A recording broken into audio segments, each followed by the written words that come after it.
How badly, and I'm going to ask you if we know this because of their notorious censorship, has Israel been damaged by the Iranian counterattacks? Well, the first thing we know is that Israel can't defend itself. I mean, they're carrying out offensive operations, but those offensive operations haven't resulted in a diminishment of the Iranian attacks. The Iranian attacks are constant, continuous, and accurate. The Iranians are specifically targeting critical infrastructure, defense infrastructure, and then also the infrastructure that is used to power the nation. They've taken out the Haifa refineries. They've taken out power stations in Tel Aviv. They've taken out military headquarters, intelligence headquarters. They're starting to strike air bases with great precision. They're striking bunkers, leadership bunkers, and they're hitting what they aim at. And the Israelis know this. And this is what was happening at the end of the 12-day war. The Israelis started to see that the Iranians were hitting them with high precision, very destructive weapons that couldn't be shot down. That's why Benjamin Netanyahu was shaking hands, called Trump and said, we have to end this thing. And that's when Trump made the phone call to the Iranians. And then Midnight Hammer came in. But today, the war continues. And the Israelis are seeing every day this war goes on, the Iranians are hitting them with bigger weapons, stronger weapons, more accurate weapons, and these weapons are hitting their targets. These are not indiscriminate attacks against Israeli civilians. If there were, the death count would be through the roof. These are very precise, precision strikes against well-defined targets, and they're achieving their results. The Israelis are in a state of panic right now. They don't know what to do because they can't stop the missiles from being launched, and the United States hasn't succeeded in toppling the regime. And so this war goes on, but every day it goes on, the Israelis are getting struck. They closed Ben Gurion Airport the other day. Nobody can leave. And the airport is full of people who are panicking right now. They say, we have to leave. What's going to happen is that Israel is going to become uninhabitable to a significant percentage of their population. And when the airport does leave, when the ports open up, they may lose 20% of their population. When that happens, that's the end of Israel. Once Israel starts to depopulate, the demographics of the region alone speak to the fact that the Palestinians will become the vast majority. And we won't be talking about a state of Israel in 10 years. We're talking about a state of Palestine. This is what the Israelis fear, and this is what's happening. This is the result of what the Iranians are doing. And people need to realize the Iranians understand this. Iran is the only nation that has in their constitution a clause that says that they are constitutionally obligated to support the state of Palestine, the creation of the state of Palestine. And so Iran is carrying out military actions against Israel, not just designed to punish Israel, but designed to create the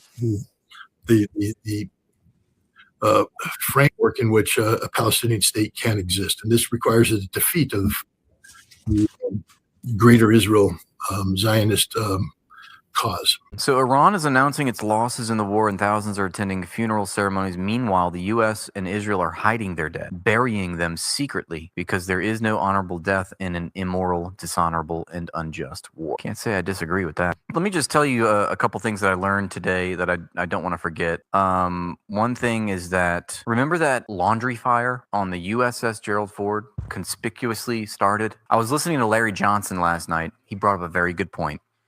He said that there actually is a historical analog to this, and I forget the exact specific example that he used, but he said in a previous conflict, a U.S. destroyer was struck, and I forget what the conflict was. I don't know who it was that did this, but a U.S. destroyer was inflicted combat damage upon, and that fire took 16 hours to put out on that ship. 16 hours a fire raged on a U.S. destroyer, a U.S. combat ship, due to a missile strike. We're expected to believe that the fire that started on the USS Gerald Ford was because of a laundry incident, and it took twice as long to put out as another ship that sustained combat damage. That doesn't really add up, does it? So he thinks it's very likely that something else happened. Could it be that the Houthis struck the aircraft carrier, or did the Iranians strike the aircraft carrier as it was coming through the Red Sea? We don't know. It seems like if that was the case, Iran or Yemen or somebody would have confirmed it on their side, It was laundry and of course, yeah, that's true. They had a lot of stains in their undies, as we know, so that was some hot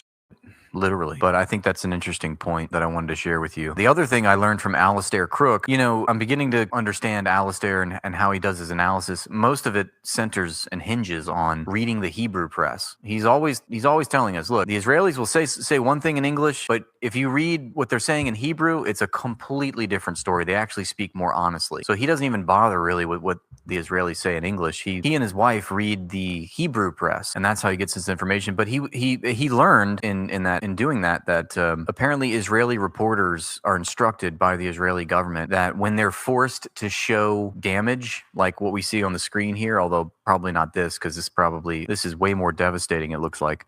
But when Israeli reporters that are like, government-owned reporters, when they're reporting on the damage, they're only going to show like a car on fire, partial damage to a building or something, and citing minor casualties. But really, there's a lot of wholesale destruction happening in Israel that we just won't see. And we also know that if Israelis, any Israeli shares any footage of whether it's an Iranian strike or if it's the destruction from the strike, they are subjected to 5 years in prison. So it's very much on lock. But it looks like this is not. Now that I see that, I have to think that God's plan is starting to make more sense now. I wasn't sure at first. What? I'm starting to see. Maybe God is up to something.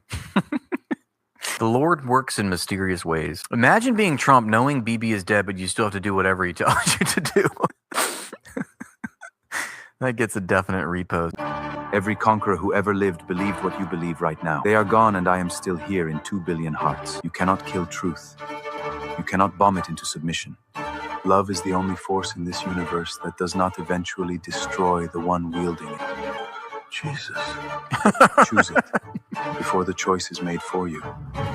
What you call strength is often fear in armor.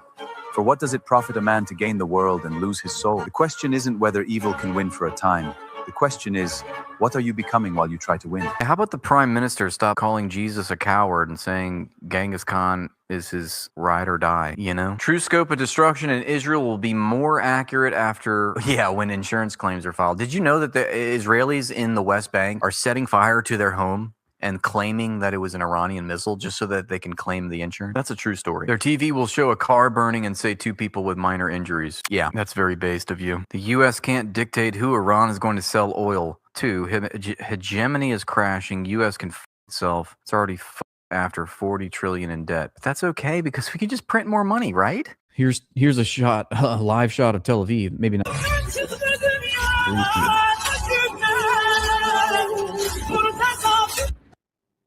You heard that the OnlyFans CEO died earlier, I think today, due to cancer. But apparently, white smoke over Tel Aviv indicates that they have chosen a new OnlyFans CEO. So all is well. So Iranian military spokesperson has sent a new message. If your criminal army reveals the true number of dead and wounded, meaning the criminal army being the United States and Israel, it will shatter the order of your cowardly and panicked army. You have confused this war with Hollywood movies, he says. Bismillah ar-Rahman ar-Rahim. Siyasatmadaran. I thought maybe he said it in English, but it wasn't. So we're going to move on. Let's see. Let's move in order. Let's go from the top. What do you say? Top down. That's how it goes around here.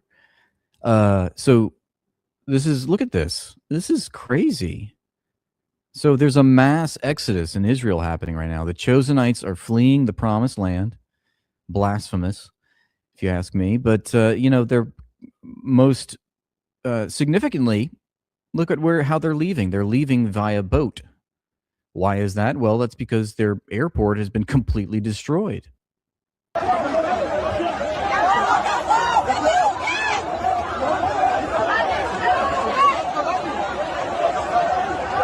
Now, if Iran was at Israel's level of savagery, guess what would happen to that boat right now with all those people?